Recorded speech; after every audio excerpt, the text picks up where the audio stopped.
In his book, Thinking Fast and Slow,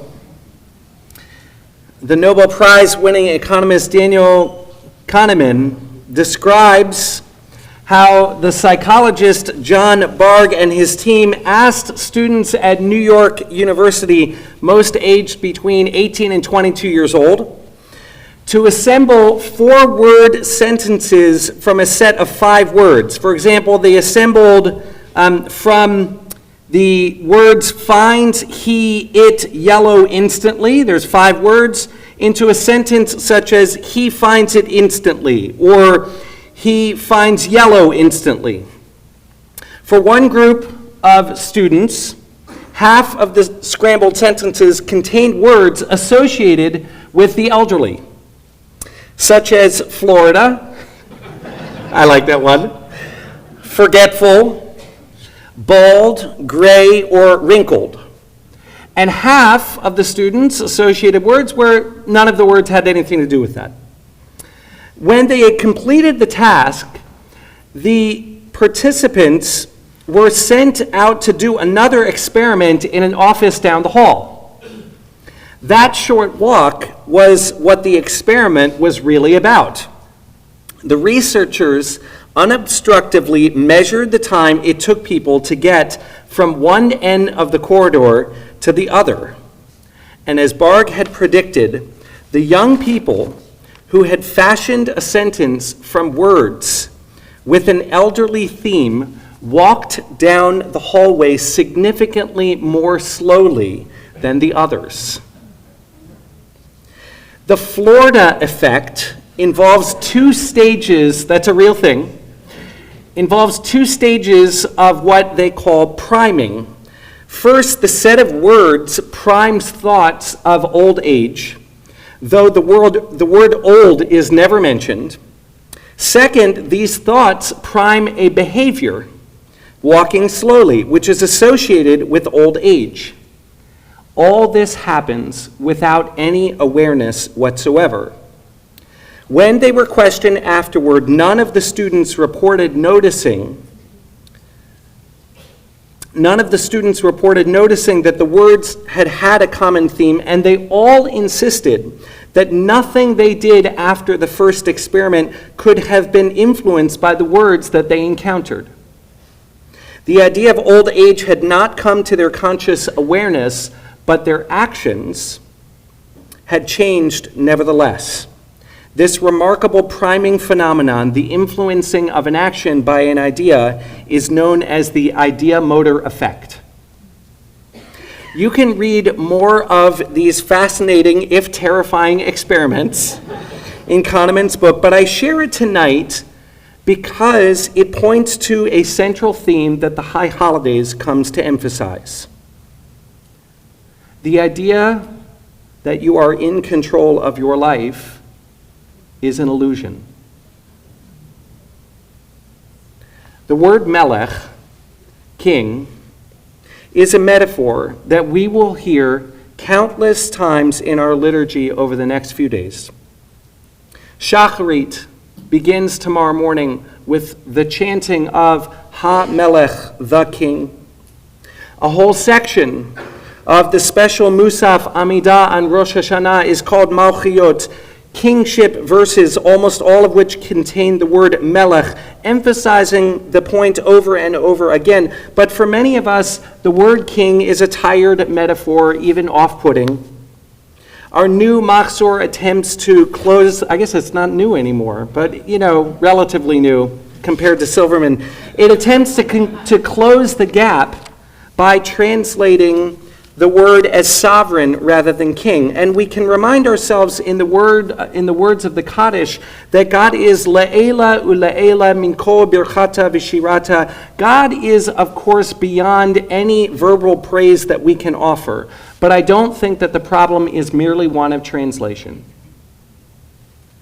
I think the problem is that we mistakenly believe that we are in charge of our lives. We tell ourselves and are told and sold that if we work hard and do the right things, that we can have it all. And it's not true. We're vulnerable,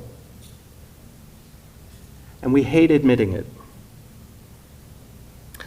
By now, many of you know or have seen that I dislocated my shoulder 2 weeks ago, roller skating. Not the wisest choice for a rabbi during the month of Elul, or any month, I guess. It hurt at the time, but I did realize I now had something to talk about on the high holidays. It wasn't a wise choice, but it's also foolish to believe that any of us can protect ourselves against accidents happening.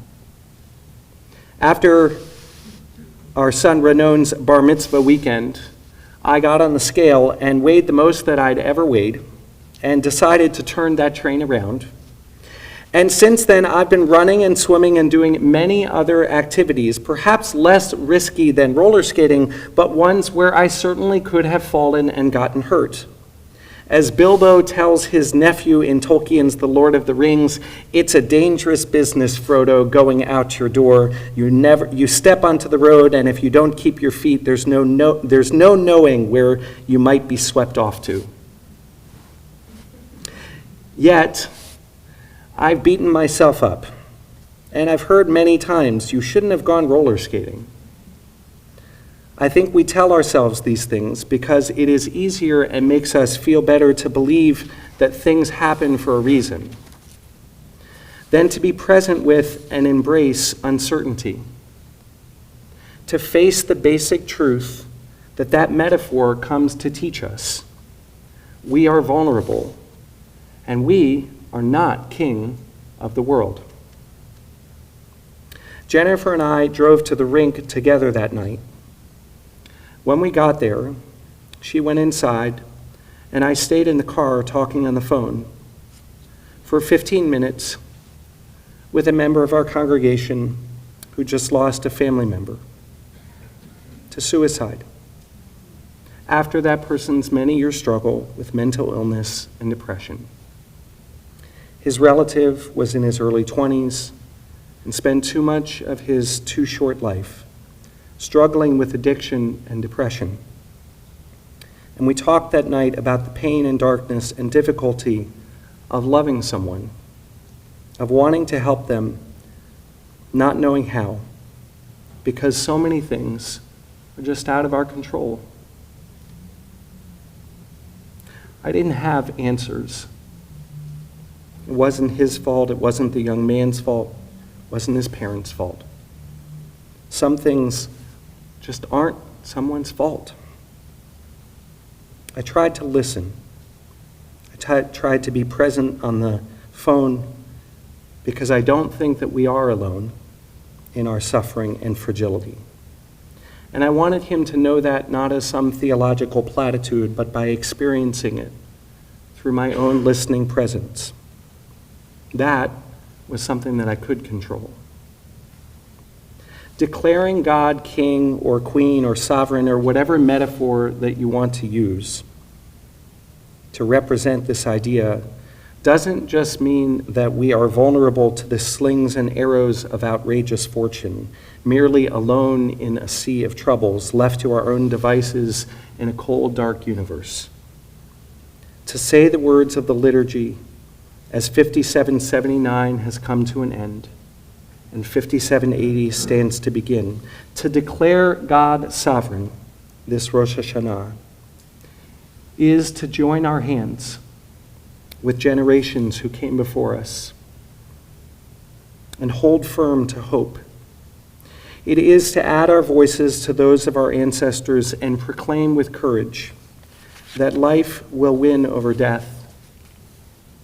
It is to come together with those in this room and Jews throughout the world, and to insist, perhaps against any good reason, that order will prevail over chaos, that in the words of the psalmist, the rivers may rise and rage, the waters may pound and roar, the floods may spread and storm, but above the crash of the sea and its breakers, Adonai stands supreme.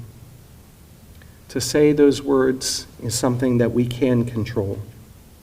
This we can do. And I believe it makes all the difference. Shana Tova.